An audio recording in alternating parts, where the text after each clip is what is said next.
You guys, oh my gosh. I just filmed this entire mini lecture and realized it wasn't recording. I'm frustrated, but whatever. So, let's talk about chapter 17. For you, this is my first time. For me, it's again. I just did it 10 seconds ago. Chapter 17. You'll notice it's out of order, for one thing. We just went from 3 to 17. I did that on purpose. It's a very supply and demandy kind of framework. They relabel a couple things. What you would normally think of it as a demand curve is now marginal benefits. That's fine. Our willingness to pay should be pretty related to how much benefit we get from consuming something. So if you see a marginal benefits curve, pretend it's a demand curve. They're basically the same thing. Likewise, when you see a marginal cost curve, it's basically a supply curve, right? Marginal benefits is demand. We benefit from buying something, so we want to buy it. Marginal cost is supply. It costs something, so they're only going to supply it if we pay for their costs or more. Now, in chapters 2 and 3, the market was efficient. It maximized total surplus. If we let equilibrium happen, it maximized society's well-being. And if we intervened in the market, price floor, price ceiling, quota, tax, subsidy, whatever, anything to get us away from that Q star, it reduced total surplus. It was inefficient. It caused more harm than good to meddle in the market. People will usually use those as those kinds of ideas and arguments to say the government should butt out of markets. I put chapter 17 in here because some markets don't work like that. There's something called market failure, which is when a market fails to be efficient, where the equilibrium outcome is not the best one in dollar terms. I'm not talking like my morals or my values. I'm talking about pure agnostic dollar values. Some markets don't maximize. And so that's where this chapter comes in. So it does some common forms of market failure. We're going to talk about externalities, and we're going to talk about public goods. I'm mostly going to talk about externalities. So these can be good or bad. But let me tell you like the gist of what an externality is. An externality is when there's a cost or a benefit that the market ignores. Okay. So how do you get the efficient quantity? You get the efficient quantity when all the benefits, all the marginal benefits are weighed against all the marginal costs. And as long as the marginal benefit's higher than the marginal cost, you buy the thing and keep going. Right? That's going to be a recurring theme in microeconomics, by the way. We're going to come back to that a lot with marginal revenue versus marginal cost. But as long as the benefit outweighs the cost, you should keep going. And then you increase quantity until they balance out. And you stop before the costs outweigh the benefits. That's me shifting left to right along the supply and demand graph. And it shows why we want to stop at equilibrium and why we don't want to go higher. All right. But what if we ignore the costs or some of the costs? Or what if we ignore some of the benefits? What if the equilibrium were basically based on the wrong demand curve or the wrong supply curve? Well, then the equilibrium would be wrong. So if the market can somehow ignore a cost or a benefit, it's going to go to the wrong quantity. And it's not going to maximize well-being. So, common example. I'm not going to dig into tons of positive and negative ones. I'm just going to dig into a big one, which is environmental stuff. I'm going to talk specifically, mostly about air pollution, although I'll throw a couple of passes to other issues. Now, read your book. There are positive externalities too. There's other kinds of negative externalities. There's all kinds of stuff. We can talk about congestion. We can talk about noise. We can talk about education. We can talk about vaccinations. We can get into all kinds of stuff. It's all there. I'm going to use this to help motivate the chapter, though. You'll have to read for details. So, I'm not going to get into a big political conversation about climate change. Um, I will briefly say I totally buy into it. Okay, there's overwhelming scientific consensus on the issue, and I, like most economists, think it's a thing. But I'm aware that that is a controversial political stance, so I'm going to avoid it. I'm going to make my case much more simple than that. Did you know, luckily I took a screenshot, that people die every year from air pollution? How is that possible? Does it jump out and kill them? No, but it makes their lungs sick, kind of like smoking. If you're always hanging out by a nasty factory or downtown in heavy traffic, you're constantly breathing in poison, and it will eventually make you sick and kill you. So, how many people suffer this fate? Well, 30 years ago, we were in the six-figure numbers, with 100,000 Americans dying annually from air pollution.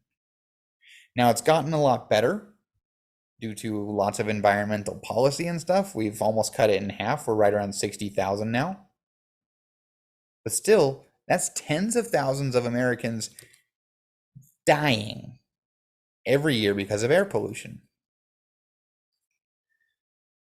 So how does that fit into externalities? Well, if I want to buy a car, I go to the factory. Well, I go to a store, but I'm going to like condense it and cut out the middleman for my analogy. I go to the factory and I say, yo, let me buy a car. And they're like, sure. And they make one and they give me a car. I buy a car because I want to drive around. They sell a car to make a buck. Chances are neither one of us thought very much about the air pollution. I wasn't thinking, oh dear, look at all that smoke going in the air. That's a bigger cost than I thought. Nah, I just want the car. Right? And that's how most of us think. Some of you who are more environmentally conscious, I'm sorry, but I don't think the average person really pays much attention to that. So, I bought this thing, which put smoke in the air to get it. That smoke's going to make someone sick, at least a little sick. Maybe it adds like half a cough to their lifetime. Okay, I'm not saying that one car is going to end the world, but I'm contributing to this thing that is killing tens of thousands of people every year. And it's not including all that climate change stuff, which, as far as we can tell, is supposed to end up being pretty crappy. All right, let me show another example. Check this one out. This is a picture of Hong Kong, 10 years apart. Same spot, same angle. One picture, 10 years later. What the heck? So, really polluted. Worse than anything we got here in recent history. Although if you go back to the 60s and 70s, maybe not. Super nasty. People are getting sick. It's a public health crisis. And so they spend $29 billion cleaning up a single city through new regulations, new infrastructure, all kinds of other stuff. $29 billion and 10 years later, and that's what it looks like. This is an example of a government getting involved and saying, oh crap, there's this cost that we've been ignoring all along, and it's causing big problems, and people are dying. So we're going to have to do something to try to fix it.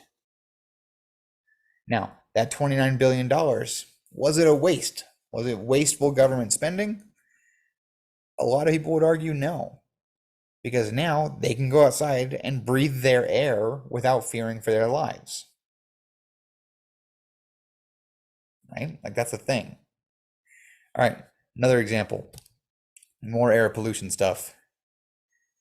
Sulfur dioxide and nitrogen oxides can go up into the air. They get in the clouds and poison the water, and when it rains acid. Like the Bernie stuff, bad.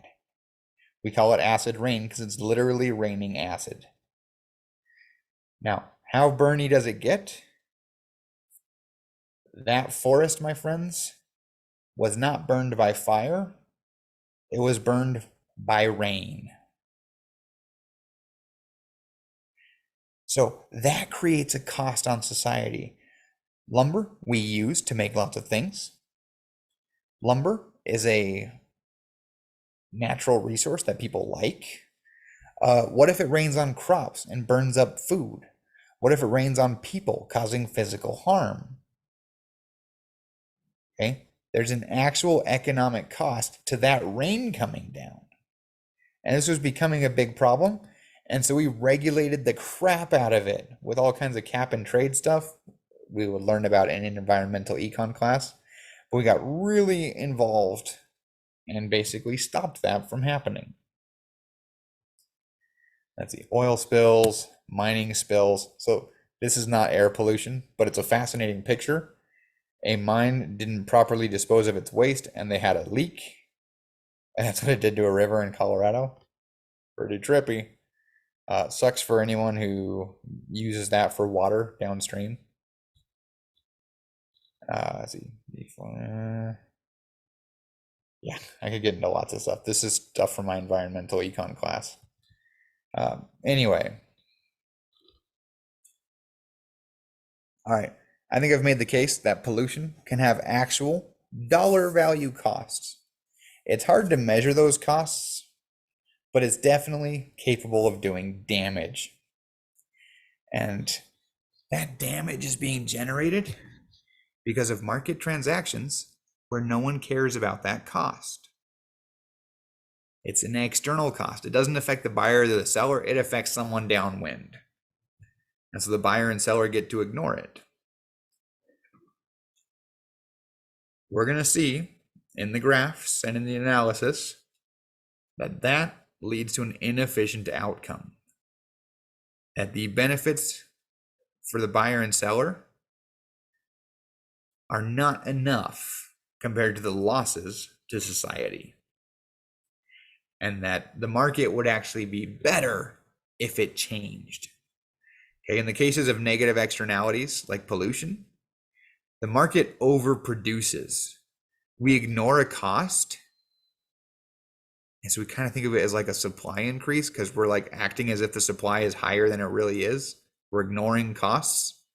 And so we overproduce. And so our policies, if we want to implement any, should be aimed at reducing market activity. How do you stop air pollution? You get people to pollute less. How do you do that? Well, either they have to pay money to invest in newer technology, or they have to reduce their output. Either way, you're either raising their costs or cutting their quantity. It's going to decrease supply. But the effect for society, the benefits of society, if you do it right, will outweigh the costs to the polluters. So we'll make the case with our graphs in that. We can make similar cases for positive externalities. Positive externalities, ignoring benefits, are going to underproduce goods. And so the government's going to pump money into things to make them happen more. Vaccinations are a big example. Education's another one. Those are things that benefit society at large in addition to benefiting the individual. And so the government pays a lot of money to make it happen more. Yeah. If any of you are really interested in the environmental stuff, by the way, there's also this cool little shindig that came out. See, I'm an economist, and people always think that because I'm an economist, I think that environmental regulation's bad or something. It's kind of funny because they think I'm going to be like, no, that'll kill jobs. But it's like, dude, this is a market failure, man. The market's inefficient. Like society overall in dollar values, regardless of morals and desires, in terms of dollars, will be better off if we reduce. So much so that this is actually the number one issue that economists have the most consensus on. A couple years ago, there was this economist statement. Uh, it was written by 28 Nobel Prize winning economists, 4 former chairs of the Federal Reserve, and 15 chairs of the Council of Economic Advisors. Those are the nerdy economists who advise the president. These 40-something nerds span the political spectrum and disagree on all kinds of things. But they wrote a little statement on combating climate change. And if you read it with an econ perspective, they actually call for some pretty drastic actions. Okay, so that's 40-something nerds. But then more than 3,000 other econ PhDs got on board and signed it. The largest econ statement in the history of economics. And if you look at like surveys of economists, it's like the number one issue that gets a lot of consensus. Like there'll be stuff like 70-something% of economists favor immediate drastic action. It's crazy. You don't see that kind of consensus on anything. Hang on just a second. I want to find something. I didn't mean to scroll this far, but oh, hey, there's me. Woo! All right. Anyway, so big takeaways with externalities. If you ignore a cost or a benefit, you end up at the wrong quantity and the market's inefficient. In those cases, it's possible that intervening in the market can actually fix it, or at least make it better. It's kind of like the big picture view of that. All right. Public goods, let me talk about them really quickly. Public goods and common resource goods are goods that anybody can use, which makes it really hard to profit from selling them. Right? If I make a street light outside, I can't sell the light to people because anyone who walks anywhere near me uses the light, whether they pay me or not. Some goods you can't really bottle up and sell. And those goods tend to be underproduced in markets because there's no profit incentive to produce them. And so in these cases, there are reasons why the government wants to provide more of them, and that's for a public good. Streetlights are an example of a public good. Another one is national defense. They pay for a military, stops bad guys from coming and blowing you up. And that's a public service that we all benefit from. So the public goods chunk of our chapter is going to show us a way to show how much of the good should exist. Basically, we're going to take all of people's individual marginal benefits, add them up, and figure out where that combined marginal benefit curve meets the marginal cost curve. That's all. For common resources, the idea is you have this resource that people can use, but we can also run out of it. Like I can't stop you from using it, but if we overuse it, it's just going to be gone. So that gets back to some of the environmental stuff. Deforestation and overfishing, both big issues right now. Good common resource examples.